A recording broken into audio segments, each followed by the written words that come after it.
Hey guys, ఈరోజు recipe వచ్చేసి దొండకాయ ఫ్రై అనమాట. వీడియోలో చూపిస్తున్న విధంగా దొండకాయలని అలా స్లైసెస్గా కట్ చేసుకోవాలి. దాని తర్వాత ఒక ప్యాన్ తీసేసుకొని దాంట్లో ఆయిల్ అయితే వేసేసుకోవాలి. దాంట్లోనే కొంచెం కొంచెంగా దొండకాయ ముక్కలన్నీ వేసేసుకొని ఫ్రై చేసుకోవాలి. ఆ దొండకాయ ముక్కలన్నిటిని తిప్పుతూ ఉండాలి.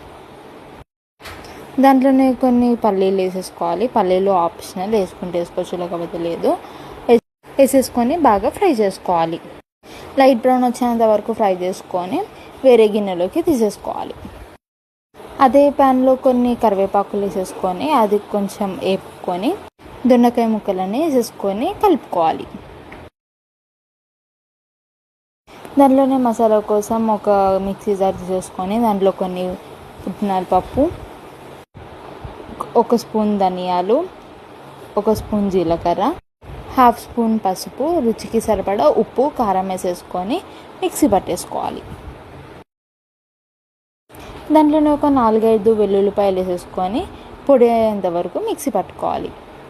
మిశ్రమంని ఫ్రై అవుతున్న దొండకాయ ముక్కలు వేసేసుకొని కలిపేసుకోవాలి. దాంట్లోనే పొడి అంటుకోనికి కొంచెం ఆయిల్ వేసేసుకొని కలుపుకోవాలి.